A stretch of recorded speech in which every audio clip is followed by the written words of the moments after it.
दोस्तों, क्या मध्य प्रदेश राज्य पुनर्गठन अधिनियम सन 2000 की धारा 49(6) में आपसी सहमति की जरूरत नहीं है? इसको लेकर एक बड़ा खुलासा हुआ है। इसी बड़ी खबर के बारे में हम इस वीडियो के अंदर विस्तार पूर्वक समझने वाले हैं। इसलिए छत्तीसगढ़ और मध्य प्रदेश के पेंशनर्स बंधुओं से जुड़ी इस महत्वपूर्ण मुद्दे को बारीकी से समझने के लिए आप इस वीडियो को अंत तक जरूर देखिए। नमस्कार दोस्तों, मैं हूं आपका दोस्त लोकेश साहू और आप देख रहे हैं लोकेश साहू यूट्यूब चैनल। आप सभी दर्शक बंधुओं का हमारे इस यूट्यूब परिवार में बहुत बहुत स्वागत है। दोस्तों, जैसे कि आप सभी पेंशनर्स को पता होगा कि छत्तीसगढ़ और मध्य प्रदेश के कर्मचारियों के महंगाई भत्ता यानी कि डीए में वृद्धि करने से पहले किसी से अनुमति सहमति की कोई जरूरत नहीं होती है। लेकिन जब दोनों राज्य के पेंशनर्स के महंगाई राहत में वृद्धि करने की बात आती है तो धारा 49(6) का हवाला देकर दोनों राज्यों में आपसी सहमति स्थापित किया जाता है और दोनों राज्यों के पेंशनर्स के एरियर्स राशि को दबाकर 8-9 महीने बाद महंगाई राहत का भुगतान किया जाता है, जिससे दोनों राज्यों के पेंशनर्स को भारी आर्थिक नुकसान का सामना करना पड़ता है। जबकि कायदे से देखा जाए तो पेंशनर्स बंधुओं को भी पैसे की सख्त जरूरत पड़ती है, क्योंकि बुढ़ापे में स्वास्थ्य समस्याएं बढ़ जाती है। दोस्तों, यहाँ पर आपको जानकर यह भी हैरानी होगी कि धारा 49(6) में आपसी सहमति की कोई जरूरत नहीं है। इसको लेकर खुद भारत सरकार के गृह मंत्रालय ने 13 नवंबर 2017 को छत्तीसगढ़ और मध्य प्रदेश के मुख्य सचिव को एक पत्र जारी करके स्पष्ट कर दिया था। इस पत्र में गृह मंत्रालय का साफ साफ कहना है कि अधिनियम की 6वीं अनुसूची यानी कि धारा 49(6) में कहीं भी यह उल्लेख नहीं है कि राज्यों द्वारा पेंशन देयताओं को स्वीकार करने के लिए उत्तरवर्ती मध्य प्रदेश और छत्तीसगढ़ राज्यों के बीच आपसी सहमति आवश्यक है। इस पत्र में साफ कर दिया गया है कि आपसी सहमति की कोई जरूरत नहीं है। फिर भी दोनों राज्य सरकारों की तरफ से जबरदस्ती एरियर्स राशि को दबाने के लिए आपसी सहमति का नाटक किया जाता है। अब दोस्तों, बहुत से पेंशनर्स बंधु ये सोच रहे होंगे कि शायद ये पत्र फर्जी हो सकता है, क्योंकि आजकल एआई का जमाना है। कोई भी आदमी कोई एप्लीकेशन या सॉफ्टवेयर में एडिट करके इस पत्र को वायरल कर दिया होगा।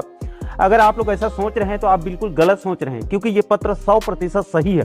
क्योंकि इसी 13 नवंबर 2017 के पत्र का हवाला देते हुए छत्तीसगढ़ के पूर्व मुख्यमंत्री डॉक्टर रमन सिंह जी ने 27 अगस्त 2022 को, जब भूपेश बघेल की सरकार थी छत्तीसगढ़ में, तब रमन सिंह जी बीजेपी के राष्ट्रीय उपाध्यक्ष थे। उस समय उन्होंने केंद्रीय गृह मंत्री अमित शाह जी को इसी मध्य प्रदेश राज्य पुनर्गठन अधिनियम सन 2000 की धारा 49(6) को विलोपित करने की मांग को लेकर पत्र लिखे थे।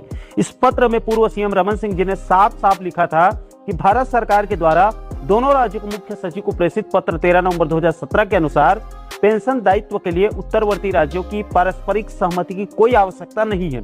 फिर भी धारा 49(6) के आधार पर सहमति के बहाने दोनों राज्यों के पेंशनर्स की राशि रोक कर रखा गया है। इसलिए निवेदन किया गया है कि भारत सरकार के उसी 13 नवंबर 2017 के अनुसार पत्र के अनुसार कार्रवाई की जाए और धारा 49(6) को विलोपित किया जाए। इसके अलावा दोस्तों, पूर्व सीएम डॉक्टर रमन सिंह जी ने इसी प्रकार का एक और पत्र केंद्रीय गृह मंत्री अमित शाह जी को 5 जुलाई 2023 को लिखा था। इसमें भी साफ साफ लिखा गया है कि भारत सरकार के द्वारा दोनों राज्यों के मुख्य सचिव को 13 नवंबर 2017 को प्रेषित पत्र में स्पष्ट उल्लेख है कि पेंशन दायित्व के लिए उत्तरवर्ती राज्य की सहमति की आवश्यकता नहीं है, किंतु छत्तीसगढ़ राज्य में उस धारा की सहमति के बहाने पेंशनर्स को केंद्र के समान महंगाई राहत की राशि रोक कर रखा गया है।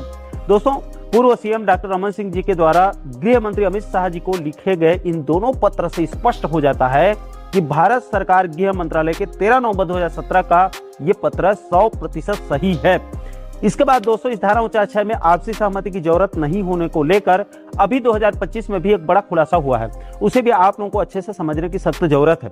दोस्तों, इस मुद्दे को लेकर सेवानिवृत्त अधिकारी कर्मचारी पेंशनर्स महासंघ के प्रमुख बसंत पुरोहित जी ने बताया। आज सुबह उनसे मेरी बात भी हुई थी और कल भी उनसे फोन के माध्यम से बात हुई थी। उन्होंने जानकारी देते बताया कि इसी धारा 49(6) समाप्ति मुद्दे को लेकर उनके संगठन का एक प्रतिनिधि मंडल छत्तीसगढ़ में अभी बीते महीने आकर मुख्यमंत्री विष्णुदेव साय जी से सौजन्य मुलाकात करके सभी चीजों के बारे में सीएम को अवगत कराया गया था और धारा 49(6) के आपसी सहमति वाले नाटक को समाप्त करने की मांग रखी थी, जिसको संज्ञान में लेकर सीएम शाह ने वित्त विभाग के प्रमुख सचिव को वहीं पर निर्देश दिया था कि इस मामले का जल्द से जल्द निराकरण कर दिया जाए।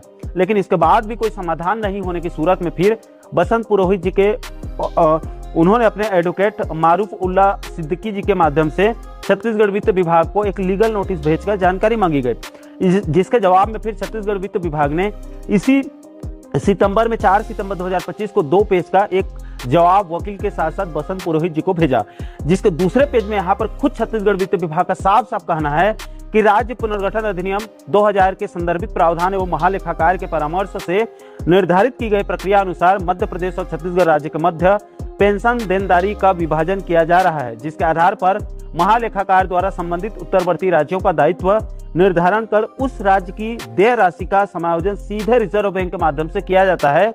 इस समायोजन हेतु संबंधित राज्यों से आपसी सहमति की आवश्यकता नहीं होती है। दोस्तों, इस पत्र में खुद छत्तीसगढ़ सरकार के वित्त मंत्रालय ने कबूल कर रहा है कि पेंशनर्स के महंगाई राहत में वृद्धि करने के लिए आपसी सहमति की कोई जरूरत नहीं होती है। सिर्फ एकरूपता बनाने के लिए ही आपसी सहमति लिया जा रहा है। दोस्तों, ये सभी पत्र ये साबित करने के लिए काफी है कि धारा 49 में आपसी सहमति की कोई जिक्र नहीं है और दोनों राज्यों के पेंशनर्स को महंगाई राहत में वृद्धि करने से पहले आपसी सहमति की कोई जरूरत नहीं होती है।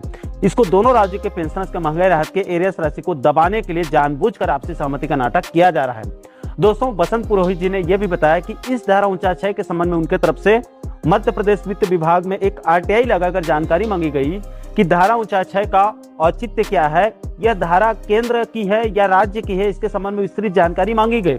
इसके संबंध में मध्य प्रदेश वित्त विभाग ने जानकारी देने से साफ इनकार कर दिया।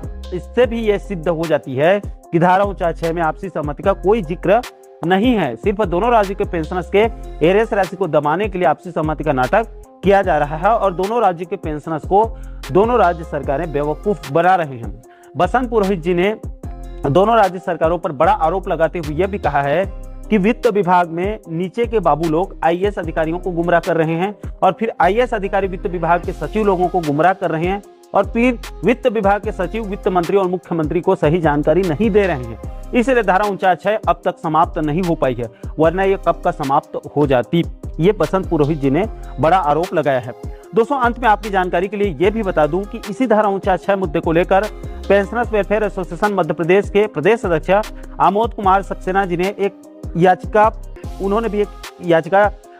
दायर किया है मध्य प्रदेश हाईकोर्ट में, जिसकी 8 सितंबर को एक सुनवाई होने वाली थी। उसके संबंध में भी बहुत सारे पेंशनर साथी कमेंट के माध्यम से पूछ रहे हैं कि साहू जी धारा 49 केस का क्या हुआ। तो देखिए दोस्तों, इसके संबंध में कल आमोद कुमार सक्सेना जी से फोन के माध्यम से मेरी बात हुई तो उन्होंने बताया कि अभी उनके परिवार की किसी सदस्य की तबीयत बहुत खराब हो गई है, जिसका इलाज हॉस्पिटल में चल रहा है। 1-2 दिनों में फ्री होकर कोर्ट केस की पूरी जानकारी वो हमारे पास भेजने वाले हैं, इसलिए आप थोड़ा सा इंतजार कीजिए। धारा 49 कोर्ट केस मुद्दे पर बहुत जल्द एक वीडियो आने वाला है, उसमें कोर्ट केस के बारे में विस्तार पूर्वक समझने का प्रयास करेंगे।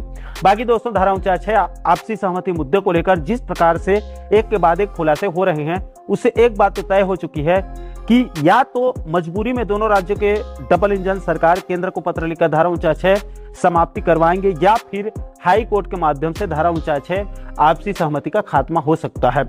दोस्तों, कहीं से भी रास्ता निकले, लेकिन आने वाले कुछ महीनों में दोनों राज्यों के पेंशनर्स को धारा 49 आपसी सहमति से आजादी मिल सकती है। बाकी दोस्तों, इस महत्वपूर्ण मुद्दे को लेकर आप लोगों की क्या राय है? क्या अब दोनों राज्यों के पेंशनर्स को धारा 49 से जल्द मुक्ति मिल सकती है या फिर नहीं? इस महत्वपूर्ण मुद्दे को लेकर आप लोगों की क्या राय है? नीचे आप लोग कमेंट बॉक्स में अपनी अपनी प्रतिक्रिया आप लोग जरूर साझा कीजिएगा। और दोस्तों, इस वीडियो के अंदर बताए गए सभी जरूरी पत्र का पूरा पीडीएफ हमारे टेलीग्राम चैनल पर अपलोड कर देंगे। आप चाहें तो आप वहां से डाउनलोड करके बारीकी से आप अध्ययन कर सकते हैं। टेलीग्राम चैनल का लिंक आपको इस वीडियो के नीचे डिस्क्रिप्शन बॉक्स में मिल जाएगा। और दोस्तों, आप आगे भी छत्तीसगढ़ और मध्य प्रदेश के कर्मचारियों और पेंशनर्स बंधुओं से जुड़ी इसी प्रकार के महत्वपूर्ण मुद्दों पर आप आगे भी वीडियो देखना चाहते हैं तो आप हमारे चैनल को जरूर सब्सक्राइब कर लीजिएगा, ताकि आने वाले सभी नए वीडियो का नोटिफिकेशन जो है वो आप लोगों तक तुरंत पहुंच सके। दोस्तों, इस वीडियो में फिलहाल अभी के लिए इतना ही। इस वीडियो को अंत तक देखने के लिए आप सभी दर्शक बंधुओं का बहुत बहुत धन्यवाद।